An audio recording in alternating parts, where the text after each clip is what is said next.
Hello class, this is Michael Cortes. I chose the first block of questions for Unit 4, Activity 3. I'm going to start with my responses for the story of Wedge of Shade. The story took place in Argus, North Dakota, which the reader can draw from the narrator's description that it's probably a small, boring town. She states that every place around Argus has better things to do in it.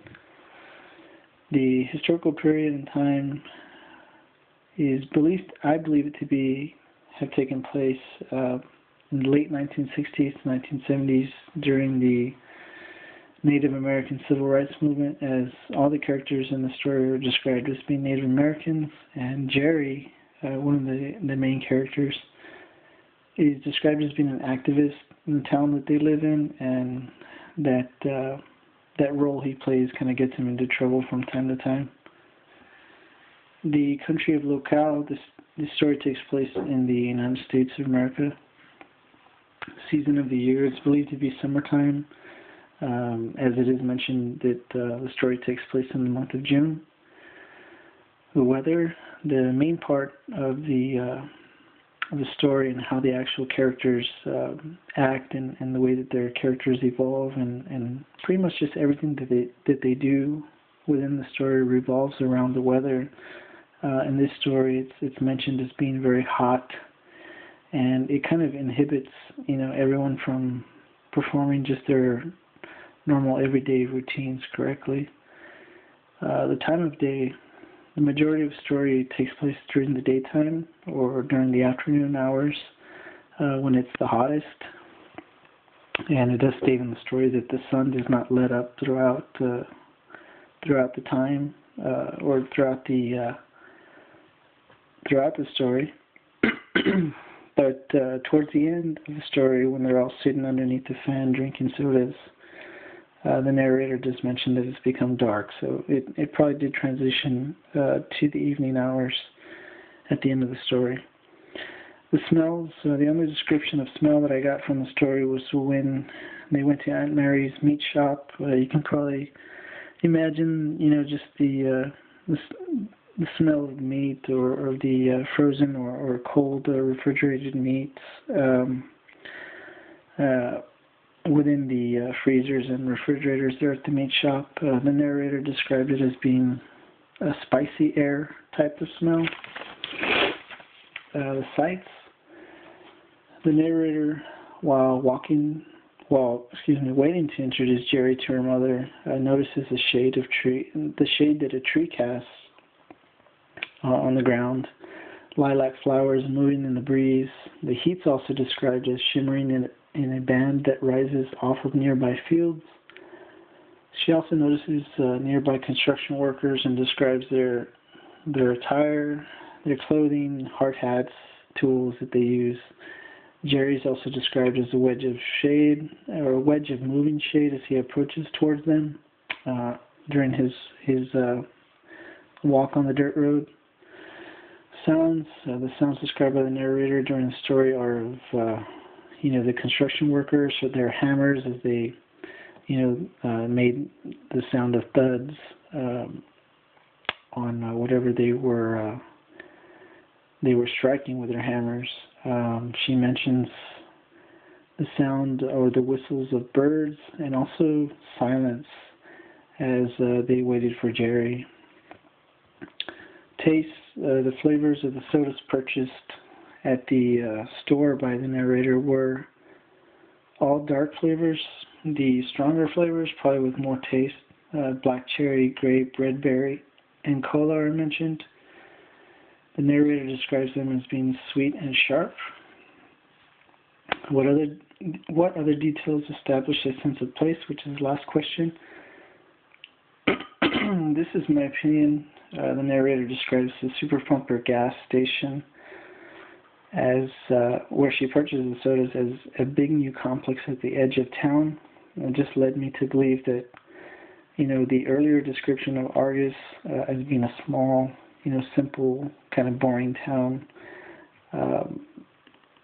was true, simply because, these bigger companies, these larger corporations, they kind of didn't want too much to do with Argus. They established their business at the edge of town. So it just gives you the sense that Argus is not as advanced as other cities around it. Moving on to the story, the Reptile Garden. The setting of the story takes place in the year 1972. It's also in the state of North Dakota. Begins at the University of North Dakota, where the main character, Evelina, is going to attend school as a freshman college student. The story then transitions to the state mental hospital, where Evelina obtains a position as an aide, as sort of an internship for her studies at school. The historical period in time, as mentioned before, this story takes place in the year 1972. The country of locale of this story takes place as well as just like the Wedge of Shade in the state of North Dakota, which is here in the United States of America. The season of the year. The story begins with Evelina moving into her dorm room to begin her freshman year at college, which is usually associated with the later summer months, August, or late August, early September. The beginning of which is the beginning of the school year for freshman college students. During the middle of the story, or when Evelina gets that position as an aide at the hospital, the author does mention that it is now winter time. So the story does transition, or takes place throughout, a block of the year, winter, and then towards the end of the story, when she's going home back to the reservation with her cousin, she does mention the springtime.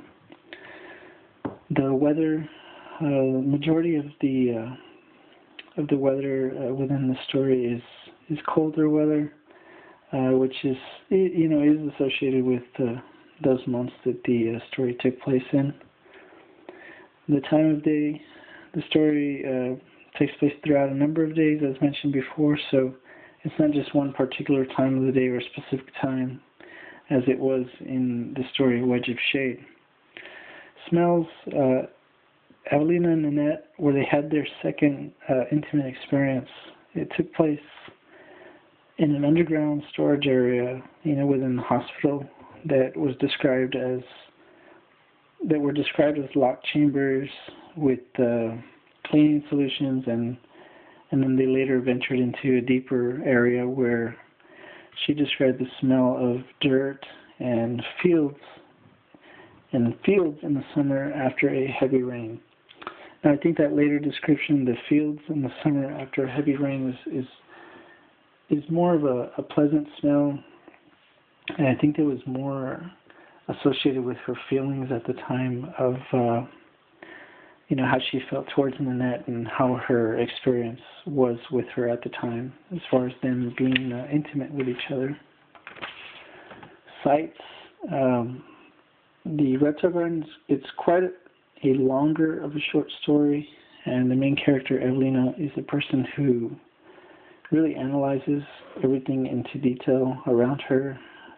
She goes into detail about the college dorm room she's staying in, the students around her, and just about everybody else that she met throughout the story, like Nanette and Warren at the hospital.